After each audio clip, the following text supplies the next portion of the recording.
राधे राधे सभी को। तो अभी शाम के बज चुके थे 4 और मैं उठा रही थी अपने लाडली लाजू को। जैसे कि डेली की तरह मैं 4 बजे, 4:15 या 4:30 तक दोनों बाबू को उठा देती हूँ और आराम कराते हैं। दोपहर 12:30 1 बजे तक हम आराम करा देते हैं और डेली का ये रूटीन है। अगर थोड़ा बहुत आगे पीछे हो जाता है टाइम, क्योंकि रूटीन में कुछ भी सेट नहीं होता। हाँ, कुछ आदतें होती हैं हमारी कि हमारी सेट रहती है कि हमें ये करनी है, लेकिन टाइम हमेशा सेट नहीं रहता है। तो मैंने दोनों बाबू को आराम से उठा के बैठा दिया है। तो सबसे पहले मैं आज के आपको दर्शन करा देती हूँ, जो कि बहुत ही प्यारे लग रहे हैं। और ये देखो हमारी लाडो रानी कितनी ज़्यादा सुंदर लग रही हैं। ये ड्रेस मैंने लास्ट ईयर बनाई थी अपने लड्डू गोपाल जी के जन्मदिन पर।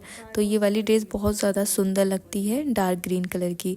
उठाने के बाद 5 मिनट के बाद मैं सबसे पहले पानी का भोग लगाऊंगी। आज मैं बनाने वाली हूँ दोनों बाबू के लिए कुछ स्पेशल मीठा। तो मैं आ गई थी किचन में झटपट से और मैंने सारा सामान ना रख लिया था तैयार करके, जो भी मुझे बनाना था उसका सारा सामान। तो मैं आपको बता देती हूँ, हम बनाने वाले हैं आज अपने लड्डू गोपाल जी के लिए जलेबी, गर्मा गर्म जलेबी। देखिए पहले क्या था ना, हम बाहर से ला के भी खिला देते थे। हमें जितना मतलब इतना नॉलेज नहीं था, इतना ज्ञान नहीं था, तब तक हम बाहर से ला के खिला देते थे। और पर हम धीरे धीरे कोशिश कर रहे हैं कि हम बाहर का ना खिलाएं। तो इसलिए मैंने अभी थोड़ा बंद कर दिया है बाहर का कुछ भी खिलाना। तो मैं यहाँ पे बना रही हूँ अपने लड्डू गोपाल जी के लिए आज जलेबी, जिसके लिए मैं यहाँ पे ये चीनी निकाल रही हूँ। 1 कटोरी चीनी को मैंने 2 कटोरी पानी में इस तरह से डाल दिया है और ये फ्राई पैन में मैंने बनने रख दी है। अब मैं इस पानी में थोड़ा सा ना कलर डालूंगी, ये खाने वाला जो कलर होता है ना वो। तो ये देखिए ये वाला यूज़ कर रही हूँ, इसमें लिखा भी है ऑरेंज रेड। तो मैं बिल्कुल हल्का सा, 1 चुटकी भी नहीं लिया है, बिल्कुल हल्का सा लिया है, क्योंकि मुझे ज़्यादा डार्क भी नहीं पसंद है। हल्का सा कलर आ जाए, क्योंकि जलेबियों में हल्का सा कलर आ जाता है ना तो बहुत ही अच्छी बनती हैं। तो ये देखिए इतना, ये मुझे थोड़ा सा कम लगा तो मैंने थोड़ा सा फिर से डाल दिया, हल्का ही लिया था मैंने। तो ये देखिए 1 दाने के बराबर, जितना गेहूं का दाना होता है ना उससे भी कम ही होगा। तो ये देखिए मैंने पानी में कलर डाल दिया, फिर उसके बाद हम पानी बनने देंगे। अब हम तैयार कर लेते हैं मैदा, जिससे हम जलेबी बनाने वाले हैं। तो यहाँ पे मैं ले रही हूँ, ये छोटा रमचा है और इससे मैंने 4-5 रमचा मैदा लिया होगा। ये देखिए आप देख लीजिए, शायद 4-5 ही लिया है। और अब इसके बाद मैं इसमें डालने वाली हूँ ये बेकिंग पाउडर, और मैंने इसमें आधा चम्मच से भी कम बेकिंग पाउडर डाला है। और अब मैं डाल रही हूँ ये इनो का पैकेट भी मैं पूरा नहीं डालूंगी, मैं थोड़ा सा चम्मच में निकाल रही हूँ। तो आधा चम्मच हमें इनो डालना है। ये देखिए इनो भी डल गया है। अब मैं इसमें आधा गिलासी ये दही डाल रही हूँ, बिल्कुल हल्की सी, ज़्यादा दही नहीं डालनी। और फिर मैंने हल्का सा पानी डाला है। अब हम इसे अच्छे से ना फेंट लेंगे, अच्छे से इसको मैदा को मिला लेंगे धीरे धीरे। हम एकदम से पानी नहीं डालना है, ज़्यादा पानी। तो इसको हम अच्छे से तैयार कर लेंगे। इसका स्टफ बहुत अच्छे से तब स्मूथ ही हो जाएगा ना, बहुत ज़्यादा मैदा। तो ये देखिए मैं इसको चला रही हूँ और आपको अच्छे से चलाना है, कम से कम 10 मिनट। अगर आप अच्छे से चलाएंगे ना इस तरह से, तो आपको बहुत ही अच्छा मैदा का जो आपको स्टफ चाहिए ना बहुत अच्छा मिलेगा और बहुत ही अच्छी हमारी जलेबी बनेगी। तो इसलिए अच्छे से चलाना है इसको। अगर आप ऐसे ही बना लोगे बिना चलाए तो जलेबी बिल्कुल अच्छी नहीं आएंगी। और ये देखिए कुछ इस तरह से हमें मैदा चाहिए। ये देखिए बहुत ज़्यादा स्मूथी हमारी हो गई है मैदा, आप जैसे कि देख पा रहे हो, बहुत ही अच्छी होगी। इसी तरह से हमें चाहिए। और ये हमारा साइड में पानी भी बनने वाला है, मतलब चाशनी हमने तैयार करने रख दी थी पहले ही कर देंगे तो हमारी चाशनी जब तक हमारी मैदा रेडी होती है तो बन जाती है। और ये साइड में दूध बन रहा था, क्योंकि शाम को ही हमारा यहाँ दूध आता है। तो अब मैं तैयार कर रही हूँ इसकी जलेबी बनाने के लिए। तो मैं कोन बनाने वाली हूँ, उसके लिए मैंने ये आटे की पन्नी थी, जो कुट्टू का आटा आता है ना उसकी पन्नी थी, उसको मैं पहले धो रही हूँ अच्छे से। तो फिर उसके बाद मैं इसी पन्नी से कोन बनाऊंगी। आप ऐसे कोई अगर बोतल हो ना, तो बोतल में आप एक हल्का सा होल कर सकते हो, उससे भी बना सकते हो। बट मैं यहाँ पे इससे ट्राई कर रही हूँ आज, तो मैं आपके साथ शेयर करती हूँ कैसी बनेगी। पहली बार वैसे मैं ट्राई कर रही हूँ इस तरह से कोन बनाकर। तो हमें ऐसे पन्नी से ना एक कोन बना लेना है, और कोन बनाना ईजी है काफ़ी। इस तरह से मैंने कोन बनाया और ये देखिए टेप चिपका दिया साइड में बाहर, और बाहर की साइड मैंने इस तरह से टेप चिपका दिया, जिससे कि इधर उधर ना हो। और होल ज़्यादा बड़ा नहीं था, बहुत छोटा सा मैंने रखा है। और ये देखिए मैं यहाँ पे चाशनी देख लेती हूँ बन गई क्या।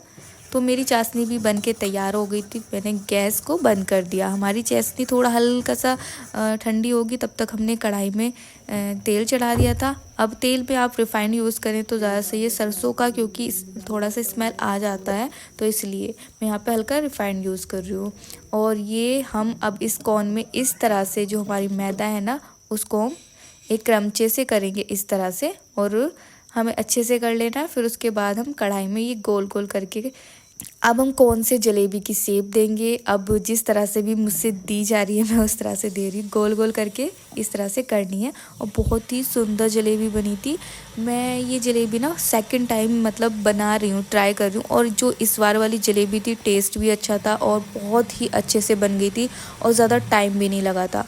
और आप जैसे देख सकते हो कितनी अच्छे से बन गई है। और हल्का गोल्डन होने तक मैंने इसको तल लिया है। उसके बाद मैंने प्लेट में लिया और ये चाशनी जो बनाई थी इसमें हमें डिप कर देना है और अच्छे से हमें इसको डिप करना है, जिससे कि चाशनी इसके अंदर आ जाए। अच्छे से चाशनी आ जाएगी तो हमारी जो जलेबी है काफ़ी रसीली बनेगी और खाने में भी बहुत स्वादिष्ट लगेगी।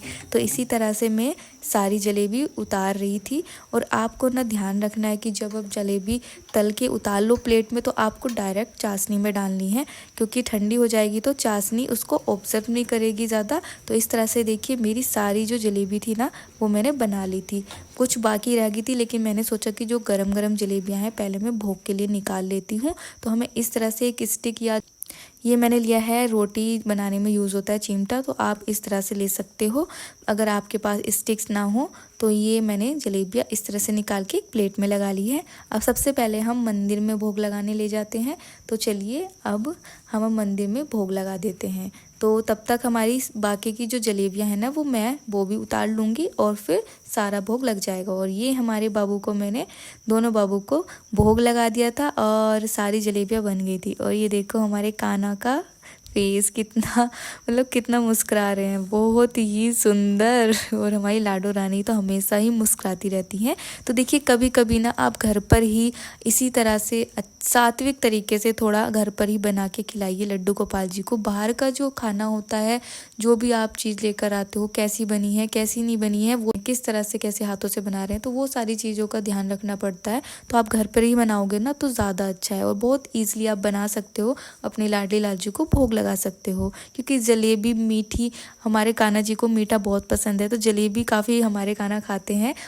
लड्डू गोपाल जी को जलेबी बहुत पसंद है, इसलिए आप घर पर इस तरीके से आसान तरीके से घर पे बना सकते हो और कभी भी भोग लगा सकते हो।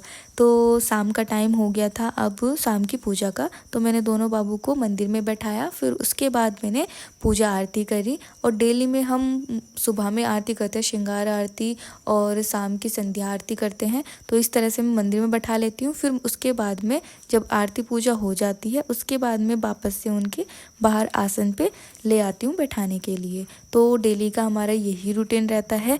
अब हमने पूजा वगैरह कर लिया तो मैंने सोचा कि करवा चौथ आ रही है तो मम्मी की मैं जो चन्नी है ना, चन्नी वो तैयार कर देती हूँ। तो मैं घर पर ही तैयार कर रही हूँ। इस पर मैं ये ग्रीन कलर की लेस लगाने वाली हूँ और एक ये मैरून कलर की है छोटी सी, तो इनका यूज़ करने वाली हूँ। और मैं ये B7000 ग्लू यूज़ करती हूँ। काफ़ी सारे भक्त शॉर्ट में पूछते हैं कि आप कौन सा ग्लू यूज़ करते हो, तो मैं B7000 ग्लू यूज़ करती हूँ। बाकी मैं कमेंट्स में तो बता देती हूँ, रिप्लाई कर देती हूँ, लेकिन फिर भी मैं यहाँ पर बता रही हूँ। मैंने आपको दिखा भी दिया है कि ये वाला ग्लू ही मैं यूज़ करती हूँ और इसका बहुत अच्छा रिजल्ट है, अच्छे से चिपक जाता है। तो ये देखिए मैंने चन्नी पर लगा लिया था ग्लू, फिर उसके बाद मैंने इस तरह से ये लेस चिपका दी इसके चारों तरफ। अब जो है मैं इसकी जो मैरून वाली लेस थी उसको मैंने कट कर लिया था, तो इस तरह से मैंने चारों तरफ बीच बीच में चिपका दी थी। शाम के बज गए थे 7, 7:30। डैडी भी आ गए थे तो मैं उनके लिए चाय बनाने रख रही थी। मैंने चाय पत्ती डाली और अदरक घिस के मैंने डाल दिया था। अब इसको पानी को हम बनने देंगे। जब ये बन जाएगा, उबल जाएगा थोड़ा, तो हम इसमें दूध डाल देंगे। तो देखिए पानी अच्छे से बन गया है। अब मैंने इसमें 1 कप दूध डाल दिया है, क्योंकि डैडी ही पियेंगे, थोड़ी बहुत मम्मी लेंगी चाय, मैं पीती नहीं हूँ। जैसे कि मैं आप सबको बताई हूँ मैं चाय नहीं पीती हूँ। बाय चांस मेरी तबीयत ख़राब है, वो कोल्ड हो रहा है सर्दियों में, तो मैं पी लूँगी, नहीं तो मैं चाय नहीं पीती हूँ। तो चाय बन गई है, अब लेकर चलते हैं डैडी के लिए। चाय बनाने के बाद मैं आ गई थी रूम में, क्योंकि 8 बजने वाले थे और मैं वीडियो अपलोड करती हूँ ब्लॉग डेली, तो उसका टाइम हो गया था। और मैं अपने मोबाइल से ही रिकॉर्डिंग करती हूँ, कोई माइक यूज़ नहीं करती हूँ। तो ये देखिए, तो मैं यहाँ पे आ गई थी अपनी ब्लॉग को एडिट करने के लिए। पहले मैंने वॉइस ओवर किया, फिर उसके बाद एडिट करना मतलब बहुत ज़्यादा टाइम लग जाता है। और आज तो मैं लेट भी हो गई थी और 8 बजे मुझे करना होता है ब्लॉग। तो आज जो मेरा ब्लॉग है ना, मतलब कल वाला जो ब्लॉग था ना वो थोड़ा सा लेट आया था, 8:30 मतलब बज गए थे, नहीं तो 8:15 8 पर मैं ब्लॉग कर देती हूँ ना, 8:15 8:20 तक मेरा ब्लॉग आ जाता है। ये देखिए 8 पूरे बज चुके हैं, 1 ही मिनट रह गया है। तो अभी मैं इसको एडिट की हूँ और फाइनली इसको हम अब सेव कर रहे हैं। सेव होने के बाद अब मैं इसको पोस्ट करूँगी। आज मेरी वीडियो बहुत ज़्यादा लेट हो गई है। 8 बजे मैं अपलोड कर देती हूँ, 8:30 तो हो ही जाती है और 8 बज गए हैं। आज थोड़ा सा लेट हो जाएगी। इतना सारा काम होता है ना, मतलब जो भी हम डेली रूटीन करते हैं तो कोई भी फिक्स नहीं होता टाइमिंग। कभी कुछ ना कुछ थोड़ा बहुत आगे पीछे होता ही रहता है रूटीन में, क्योंकि कोई भी चीज़ फिक्स नहीं होती है डेली में। ये फिक्स होता है कि हमें ये करना है, लेकिन देखिए टाइमिंग जो है ना वो थोड़ा थोड़ा हो ही जाता है आगे पीछे। तो अभी मेरा वीडियो हो रहा है सेव, फिर मैं अपलोड करूँगी, 8:30 तक आज हो जाएगा। तो अब हम चलते हैं सबसे पहले किचन में बनाएंगे हम जो भी भोग बनेगा आज का।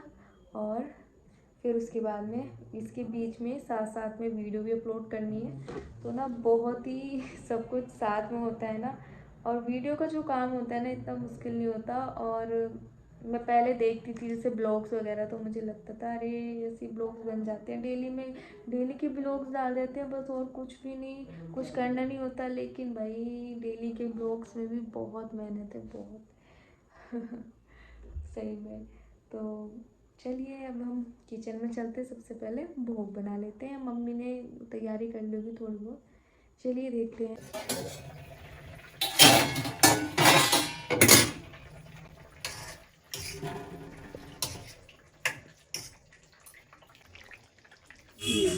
तो यहाँ पे मम्मी ने तो सब्ज़ी बना ली है और आलू की सब्ज़ी बनाई है। आज ना किसी का खाने का मन ही नहीं है। मम्मी बोल रही मेरा पेट भर गया, मेरा मन नहीं कर रहा है।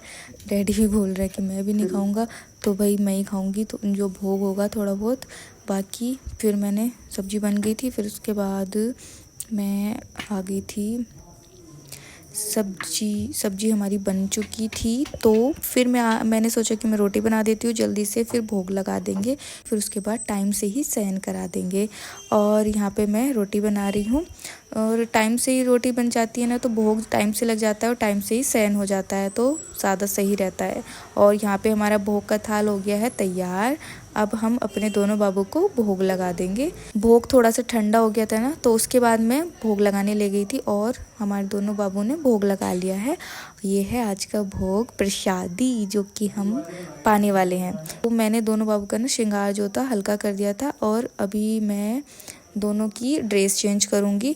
भोग लगाने के बाद शाम में मैं ड्रेस चेंज कर देती हूँ, फिर उसके बाद थोड़ा सा रिलैक्स होके आराम से बैठ जाते हैं।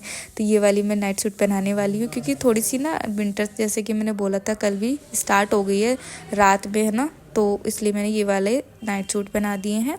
और ये देखो हमारे दोनों बाबू कितने अच्छे लग रहे हैं और हमारे कान्हा बहुत ही प्यारे लग रहे हैं दोनों ही। दोनों की नाइट सूट पहनाने के बाद मैं आज की भोग पाऊंगी, तो भोग पा लेते हैं। तो सबसे पहले मैं अपनी लाडली लालजू को भोग प्रार्थना करती हूँ, फिर उसके बाद ही मैं डेली भोग पाती हूँ। तो यहाँ पे सब ने थोड़ा थोड़ा खा लिया था, क्योंकि किसी को भी ज़्यादा भूख नहीं था और मैं भी थोड़ा ही खा रही थी। तो यहाँ पे मैं भोग खाने लगी थी, फिर उसके बाद मुझे थोड़ा सा आज काम भी करना है, तो जल्दी से मैंने भोग खाया। फिर उसके बाद मैं आ गई किचन में, जो भी बर्तन थे खाना खाए हुए वो मैं जल्दी से साफ़ कर देती हूँ, क्योंकि रात के जो बर्तन होते हैं ना साफ़ कर देने चाहिए। जो जूठे बर्तन होते हैं रात में ऐसे सिंक में नहीं रखने चाहिए। तो बर्तन साफ़ हो गए थे, अब अच्छे से सिंक साफ़ कर देते हैं, क्योंकि रात में अच्छे से साफ़ सफाई करके सोएं तो सुबह में उठते हैं ना, तो सुबह साफ़ किचन अच्छी लगती है। तो रात में सारे बर्तन साफ़ करके एक बार पूरी किचन साफ़ कर देनी चाहिए। तो मैं इस तरह से पहले बर्तन धोए, उसके बाद पूरी सिंक साफ़ करी। वाइपर लगाने के बाद अब जो हमारा गैस चूल्हा है उसको भी साफ़ कर देते हैं, क्योंकि दिन भर का सारा रूटीन हमारा खाने का हो गया था। तो अब इसको अच्छे से साफ़ कर देंगे। तो मैं हल्का सा गीला कपड़ा करके इस तरह से पूरे चूल्हे पर इस तरह से मैं साफ़ कर देती हूँ। तो किचन की साफ़ सफाई करने के बाद मैं दोनों बाबू को ले आई थी रूम में जहाँ पे हम आजकल शयन करा रहे हैं। तो ये हमारे कान्हा का बेड है, छोटा बेड है। ये हमने बनवाया था ऑर्डर पर, तो ये लकड़ी का वुडन का ही है और पूरा फ्री होकर सब फ्री हो गए थे। तो हम डेली इंद्रेश जी महाराज जी की कथा सुनते हैं और कल से स्टार्ट हुई है गोवर्धन में गोपी रस की ध्वजा, इस तरह से। तो आज है दूसरा दिन, तो यहाँ पे हमारे दोनों बाबू कथा देख रहे हैं। तो मैंने सोचा कि मैं कल शरद पूर्णिमा है, परसों मतलब मैं दोनों दिन ही शरद पूर्णिमा सेलिब्रेट करूँगी, क्योंकि कल 16 अक्टूबर को शाम को शरद पूर्णिमा प्रारंभ होगी और कल 17 में शाम तक रहेगी। तो इसलिए मैं दोनों दिन ही सेलिब्रेट करूँगी। तो यहाँ पे मैं बना रही हूँ लाडली जी के लिए चंद्रिका शरद पूर्णिमा की। तो मैंने चंद्रिका बना ली थी और ज़्यादा टाइम नहीं लगा था, एकदम बन गई थी और कितनी ज़्यादा सुंदर बनी है। ये मैंने वाइट कलर की बनाई है पूरी, क्योंकि कल का जो श्रृंगार होगा शरद पूर्णिमा का पूरा वाइट होगा। तो ये देखिए मैं बनाने के बाद में मैं यहाँ पे लाडो रानी को दिखा रही थी कि कैसी बनी है तो मैंने दोनों को दिखाई और फिर बाद में मैंने वहीं पे रख दी थी, क्योंकि हल्का सा ग्लू मतलब सूखने के लिए रख देते, रात में सेट हो जाएगी। और ये मैं दोनों बाबू को बोला आराम कर लो, क्योंकि काफ़ी टाइम हो गया है, 9:30 बज गए हैं। तो फिर उसके बाद मैंने दोनों बाबू को लेटा दिया था और आराम से अच्छे से हाथ पैर भी दबा दिए थे। फिर उसके बाद मैं शयन करा दी और लाइट भी ऑफ कर दी। अब हमारे लाडी लाल जो सो गए हैं, तो हम भी अब सो ही जाएंगे। तो मैंने दोनों बाबू को शयन करा दिया था और अब हम भी सोने जाएंगे। कुछ देर के बाद हम भी सो ही जाते हैं। 10, 10:30 और 11 से ऊपर अगर मैं जग लेती हूँ ना, तो मुझे फिर नींद भी नहीं आती है। तो इसलिए कोशिश करती हूँ 11 से पहले मैं सो जाऊँ, क्योंकि सुबह भी जल्दी उठना होता है। तो यहाँ पे हमारे दोनों बाबू को मैंने शयन करा दिया था। कुछ देर के बाद अब हम भी सोने जा रहे हैं और इसी तरह से हमारा डेली का ये रूटीन होता है। और अभी टाइम हो रहा है, मैं आपको दिखा देती हूँ, 10:04। हाँ, 10:04 हो गया था। तो अब कुछ देर मैं एडिटिंग या जो भी थोड़ा बहुत मुझे करना होता है, मैं थोड़ी अब कर लेती हूँ, थोड़ी कल। इसी तरह से ये हमारा शाम के 4 बजे से रात के 10 बजे तक का रूटीन है। तो चलिए अब मिलेंगे नेक्स्ट व्लॉग में अपनी दिनचर्या के साथ। तब तक सभी को राधे राधे, हरे कृष्णा।